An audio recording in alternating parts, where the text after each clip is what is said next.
Hi, my name is Carmen. I just want to let you know a little bit about myself.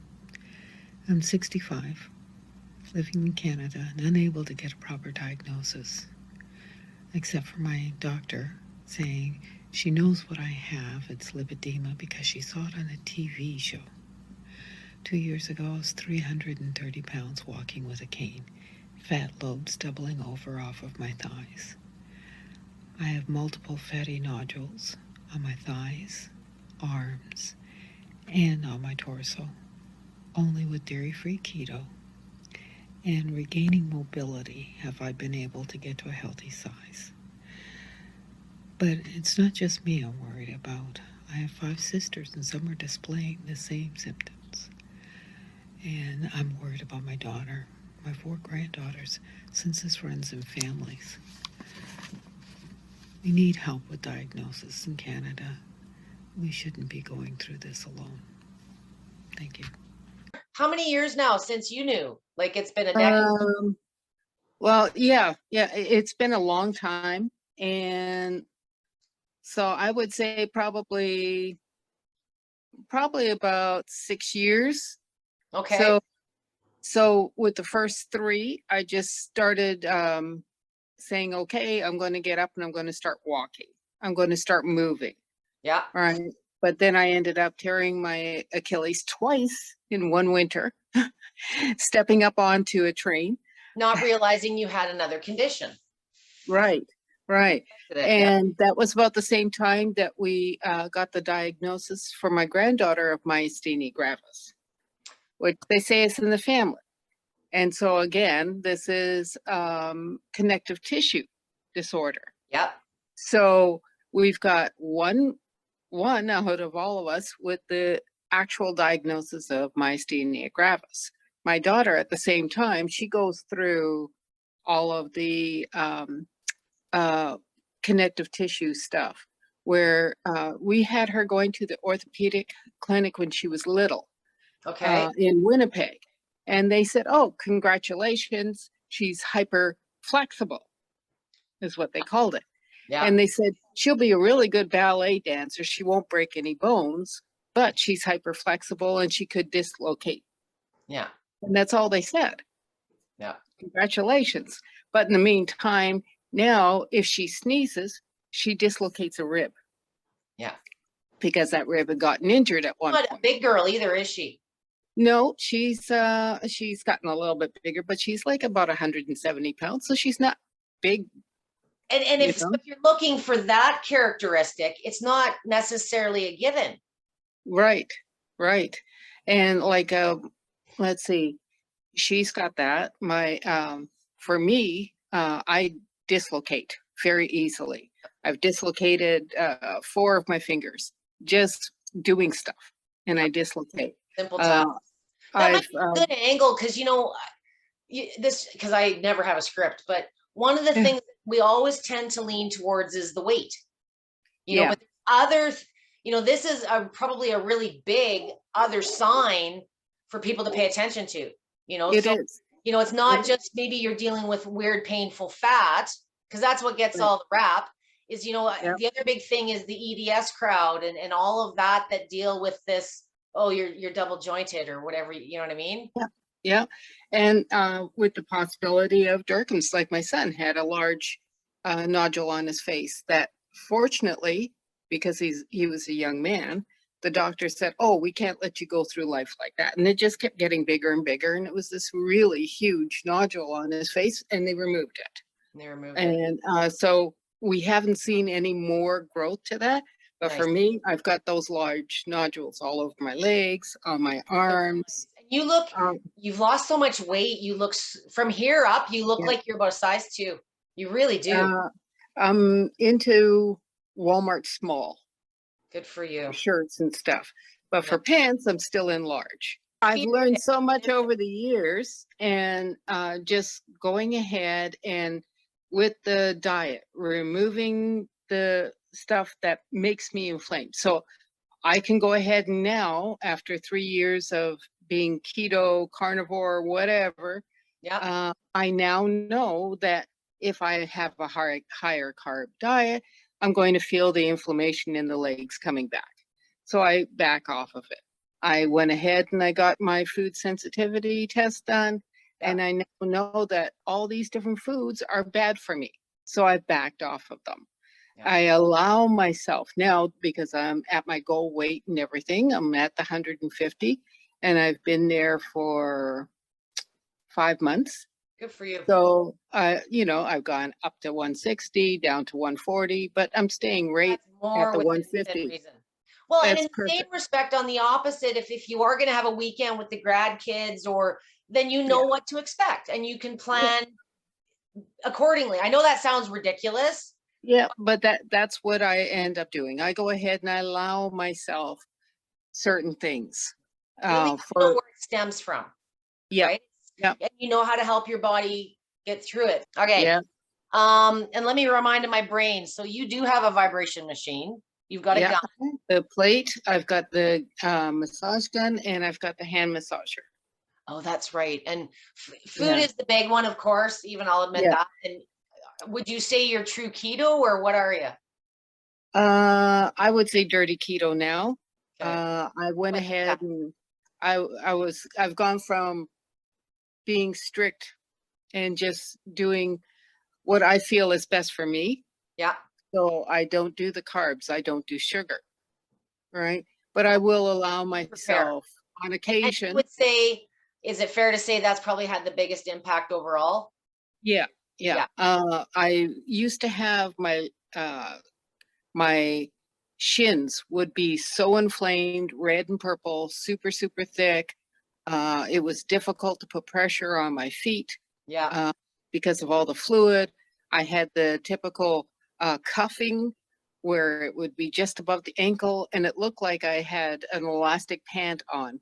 So that the cuff was that distinct. All right. Well, And that's fair. my sister. She looked at it and she said, I saw a show about lipedema. And she said, and I bet that's what you have. So that's And when you first found out about it. that's the first thing. And then when I went ahead and a couple of years back, I went to my doctor and she pointed and she said, I saw a show. And she said, you have lipedema. I know what that is.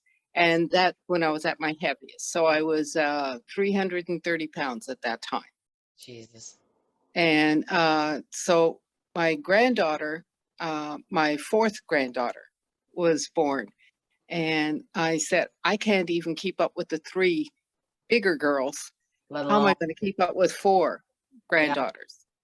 And I said, I've just got to change something. And I had been watching the pages for the lipedema ladies, and I saw that about the keto, and I said, I'm just going to have to do it. I'm going to have to stop any of the carbs. So no rice, no potatoes, no breads.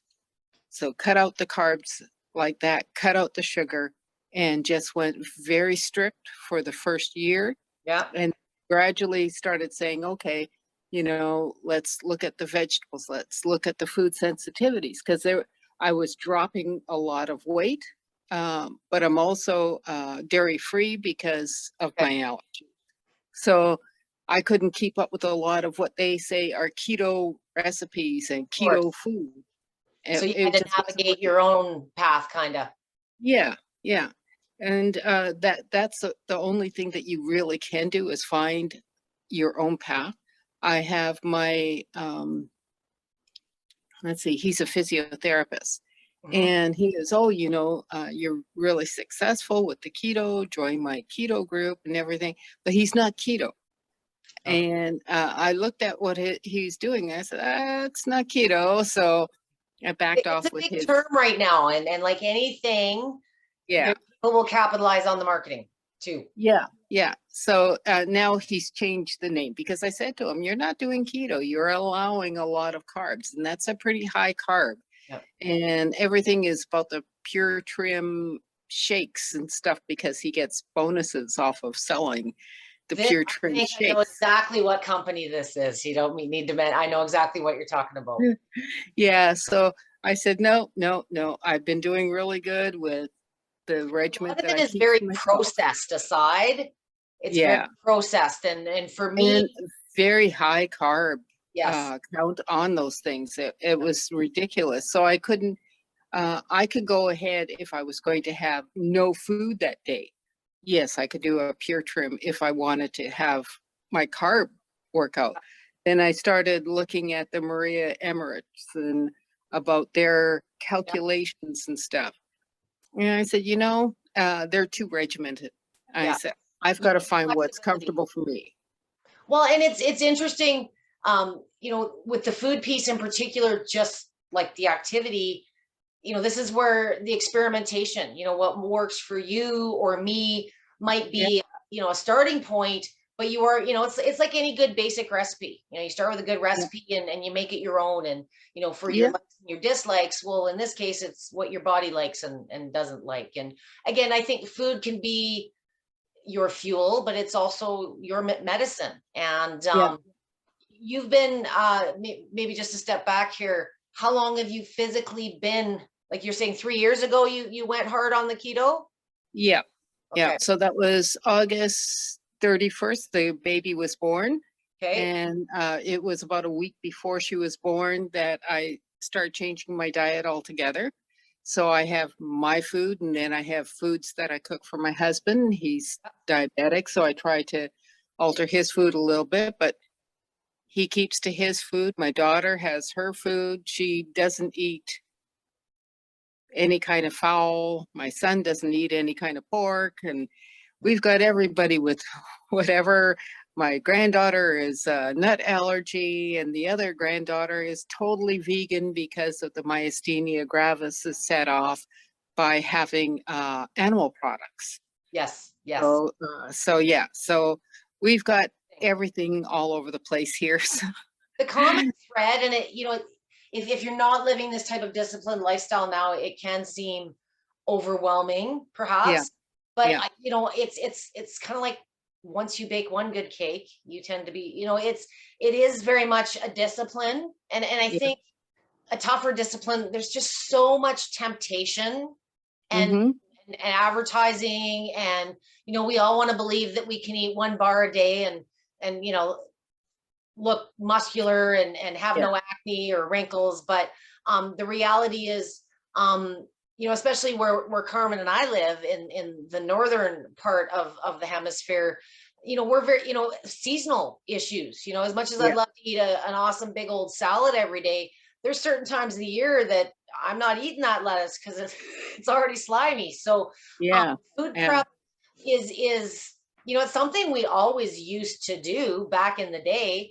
Right. But it's the convenience store and the grocery store being on every corner that has really taken us away from, you know, how we nourish our bodies. And a lot of that was prepared. You know, we didn't decide what we were having for dinner every day. We prepared and had variety, but you know, had a plan to a degree. Right. Right. I go ahead and I'll buy like the Eat Smart bag salad Yep. kit and all that kind of stuff, and find one that doesn't have cheese in it. So I could go ahead and have a salad for my lunch or a salad with Yep. my dinner. So I'll have a salad a day and all that kind of stuff. So I work it out. So I have one big protein, and I have that, and I have protein bar through the day. I just try and balance it out, That's what all. I have. And it's But really what's in but front it of you sometimes too. If there's nothing in front of you, you'll go for the vending machine. It's tempting. exactly. And I stay far away from the vending machines. I go ahead and I plan out my snacks to take to work with me. So I'll take my protein bars to work, or I'll stop at the gas station on the way in and I'll buy some nuts and stuff to take with me. Yeah. And so I have a nice clean snack. People come in, they've always got the cupcakes and the cakes Yeah. and pies and stuff that they're bringing around to every other office. And I say, no, thank you. I'm staying far away from this stuff. So, Well, and especially they if it's fun. appreciate it.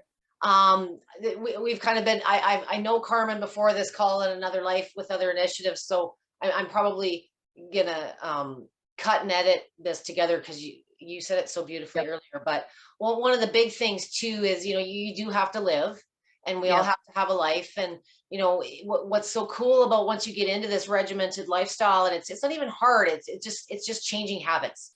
You know, Yeah. we don't like change as people. And what they say, it's 21 days to make or break a habit. So yeah, the first 3 weeks are going to suck and it's going to be a pain in the ass. But, before you, even if you only, progress half the way, and make some positive, drinking more water or less carbs, or, part of this is eliminating. Doesn't mean you got to kill all your carbs all at once, but like I say, just like the exercise, you got to experiment what's good for you. And I think the way Carmen did it took a heck of a lot of discipline. If you can cut out all the carbs, and at least if you do see changes in the inflammation, you kind of know that's what it is. Nothing's saying you can't introduce carbs down the road, but in her case, if she has the cupcake, at least she knows to expect she's probably going to, you might pay for it with activity. You can pay for it with food too. Right. Yeah. So, I'm so excited now because I just discovered that they've got really good tasting dairy-free ice creams. Yes. So I'll allow myself a dairy-free ice cream for a treat down there. There's more choice than there used to be. That's for sure. And in the summer, you can. That's the big thing, is the choices are there compared to before. But along with the exercise, my whole thing was to get moving. But being careful because of the issues with the connective tissue. So I know that I'm able to dislocate or to injure myself very easily. So tearing my Achilles twice in one winter was really bad, and that laid me up for a long time. And I'm working full time still. And so I've got to be careful with what I am doing. Going up and down stairs and stuff. I can do it now. I couldn't do it before. I could get halfway up the stairs and then have to sit on the steps and take a breath to try and pull myself back up and then continue up the stairs. And that wasn't fun. So now I'm able to go up and down stairs. I'm able to, like I'm working at a large warehouse right now where they've relocated me for a few months. And I'm able to run through the warehouse. And they keep saying, why don't you use a golf cart? And I said, I'm scared of those bloody things. I'd rather run through the warehouse than get on a bloody golf cart. And it's good to get not only the lymph, but Carmen spends a lot of time behind this like I do. And we all know the toll that takes. And Carmen's kind of dealing with the opposite. She's been really successful with losing a tremendous amount of weight, and that's obviously going to contribute to the better stairs and lung function. But that's not all that it is. You've also got discipline in other areas, and maybe we can switch gears to what I was talking about earlier. Maybe not an everyday thing, but you are also exceptionally disciplined with being active and the self-care piece. So tell me what. So I have a vibration plate, and I go ahead and I'll at nighttime before bed, I have my vibration plate close by my bed. I'll put my calves across the vibration plate and just lay back and let that work into my legs, because that's the worst part, is the inflammation that gets into the calves and into the shins. So I'll do that, push it back. I'll do about 7 minutes there. Then I'll push it back and I'll do another 5 minutes of sitting on the plate, because the thighs are still really large and everything, but it helps relax the legs so I don't get cramps through the nighttime. But I'll go ahead, and in the morning, if I have a good time to do it, I will go ahead and I'll stand on the plate. I will do all of my different stretching and everything. I'll go ahead and I get down with my hands and I plank on the plate, which my son is really impressed. And now he wants to use my plate. That's cool. So, yeah, and my grandkids are all impressed that grandma can do these things. I can get down on the floor and I can get back up off the floor. I was terrified to try it. When I first started talking to you, I said that I'm terrified to get down and sit on the plate because I don't think I can get back up. But I learned how to roll off the plate at first. I had to roll onto my hands and knees and then push myself back up on with a chair. But gradually I got to the point where I'm now able to go ahead and with little help stand back up off of the plate. But yeah, I can get down on the floor to pull stuff out from underneath the sofa and stuff when I'm doing my cleaning and everything. And at work, they were pretty impressed that I was able to get underneath the desk and rewire the computers and stuff. And I said, yeah, I can get down. I said, I have a little harder time get back up. You got to give yourself a big, it's never any one thing, but there's three really big things here. There's a big food change. The activity is kind of a two-step process. Once you start moving and feeling better, you can progress and do more. But you've only been using a plate since kind of October, November. Right. What are some of the big note things? Like, because but even prior to the plate, you weren't a slouch. You were doing other activities. But what would you say you've noticed? Like, has the plate improved you further? Yes, a lot, because of the inflammation in the legs. My legs always would ache, like tonight, because I was driving a lot. I was in the car driving for more than 2 hours. So my legs are really just sort of stinging right now. So what I'll do is I'll go ahead, and after the call, I'll be putting my calves up on the plate and working them out and everything, and getting that stinging sensation out of the legs. And I'll be sitting on the plate again. But, it's a matter of knowing that that's what I have to do at work, because I am doing stairs and everything. I know I'm doing about 6,000 steps a day easily. I probably do up to 8,000 on some days, because we are renumbering the entire warehouse. Yay. So but it's at 60, outside of a quality of life piece, it helps you stay employed and independent and working. Which unfortunately, I mean, it'd be nice if we could all just retire and not work when chronic issues present. But even if you weren't working, you got 4 little girls to be chasing after too. So it's, to me, weight loss, the food, all of that it's a huge accomplishment. But just to hear that you're living, you're getting, your life is getting more functional every day.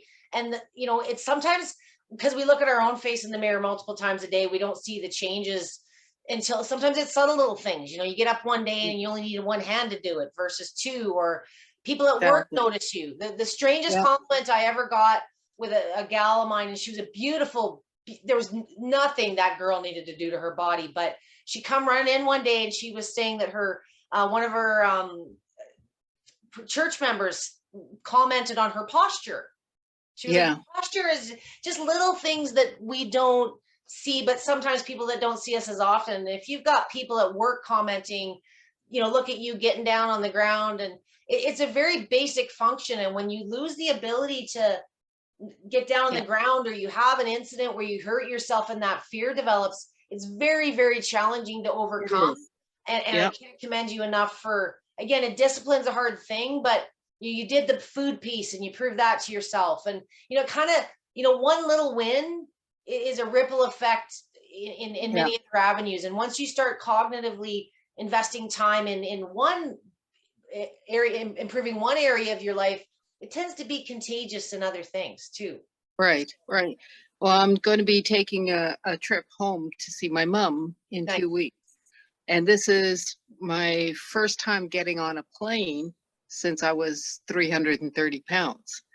So I'm actually going to have the ability to sit in a plane seat and not have the extra seat belt given to me, and the person next to me groaning because I'm spilling over into their seat. You know what I mean? So that's, maybe that person will be fortunate enough to sit next to you on this flight. Yes. Right. And I just have it is, and this is where awareness, I can't thank you enough for sharing, but sometimes until you live in the skin, you walk a mile, we all think that we are doing our best and we're being mindful, or we could just imagine living a day in the life of, but it really, it is a disability, and there's a number of ways that, society has certainly tried to accommodate for those things, but there's certain things where there's, you've got to manage, and how far you've come in my opinion. I've only known you a short while, the last year here or so, but even just your energy levels, like different things that I noticed from when we were first talking on the Canadian conference. Right. I thought maybe 7:38 you'd be completely done and wiped out, and look at you, you're going to do some massage yet. So Yeah. where's mom? Where are you going to visit? Winnipeg. Winterpeg. Well, it's summer there now.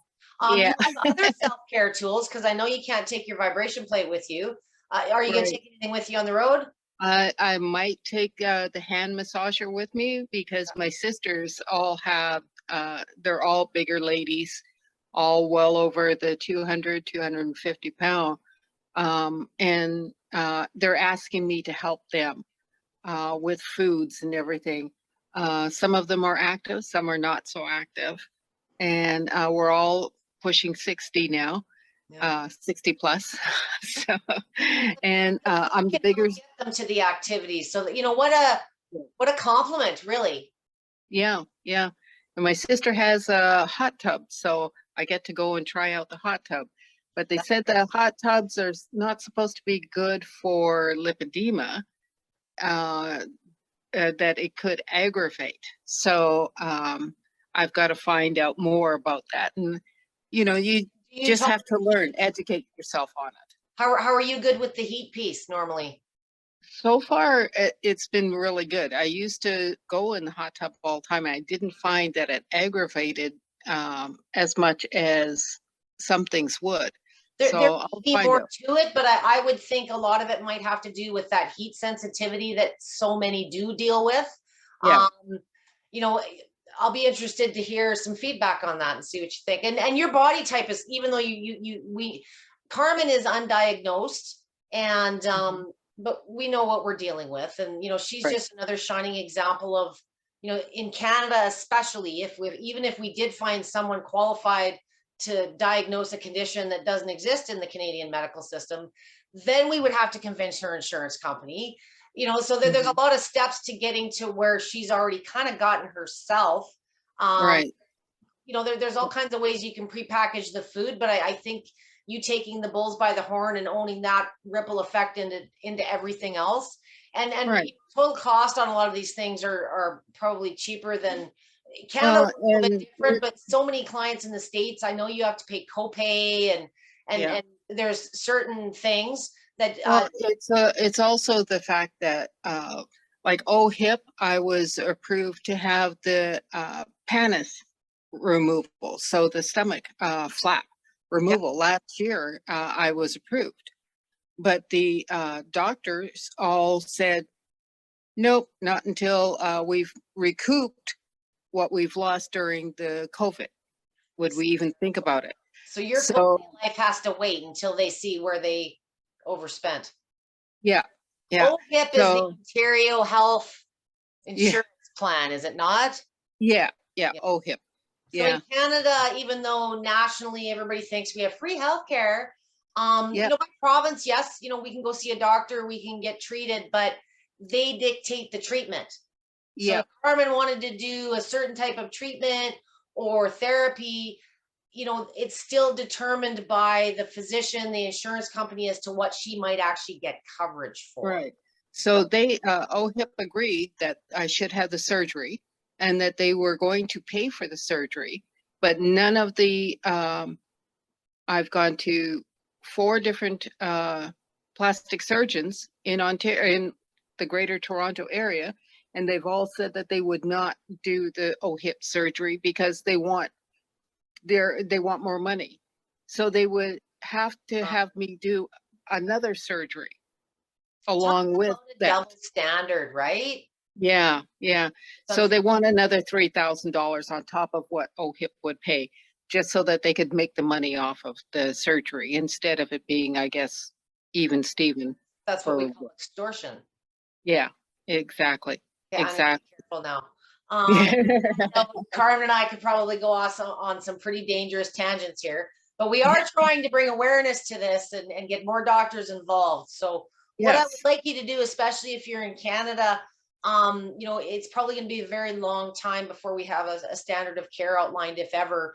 Is, you know, do yourself a favor. There's Carmen has probably could write a manual now, but, you know, start like her, you know, looking at groups, you know, looking at your food, you know, start moving and feeling better, and stop beating yourself up about not hitting the gym all the time. There's lots of ways to care for yourself. It doesn't always have to be at the level of intensity that everybody expects of you. And society puts a lot of pressure on how we look and how big we are. And you know what? In this group, if we know anything, we know it's not your fault. It's absolutely not your fault. But it is your fault once you know and have the right information. But sometimes we need a little support. We need a little friendship. And as many of you know, I do not have lipedema. You know, as far as Carmen's concerned, she does, you know, she knows she has it, but you know, she's no more qualified in a diagnosis than many of you. But you know the symptoms, you know the signs, and there's much that can be done about it. It's the discipline and the consistent sticking with, whether it's the food, whether it's the shake, the massage gun, what have you.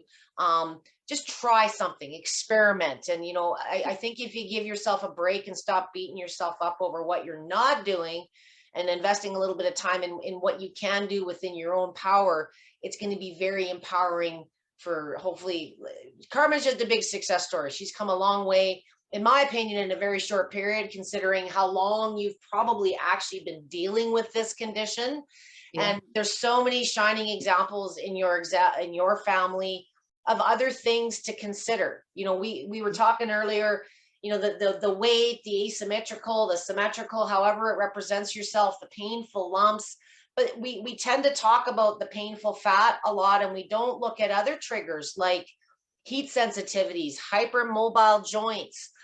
You know, Carmen doesn't have a lipedema diagnosis, but you do have confirmed diagnosis of what you would refer to as a loose connective tissue disorder.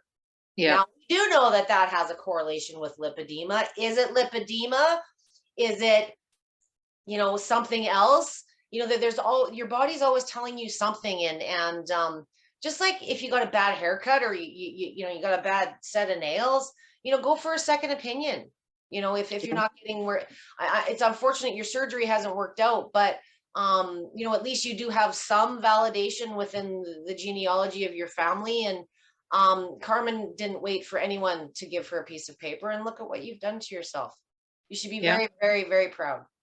Well, thank you. You should share this with everybody. As I said in my last few sessions, and I've been saying probably more than I should lately, Carmen is a shining example of, I honestly believe, within the world of lipedema, Derkham's disease, you know, all the other ones that are yet even to be given a name, obesity fat can be lost. Carmen and I both agree that the biggest way to impact your body is the food piece. And if you can win that battle, the rest of it is easy. You just have to put up with listening to me ramble and shake you. So, you know, the activity itself becomes more possible. And again, it does. It can also be a self-care thing. It's not always just a big workout. So, so you're going to go do a shake. Do you have you had something to eat yet, or what? Oh yeah, I had my supper already. So I had my supper, and then I treated myself with a collagen coffee. Nice. And so now I'm just going to sit down and do my shake and everything, and get my body going. Yeah. My daughter has asked me to go ahead and help her with the massage gun and do her shoulders and stuff, because she's dislocated her shoulder a little bit.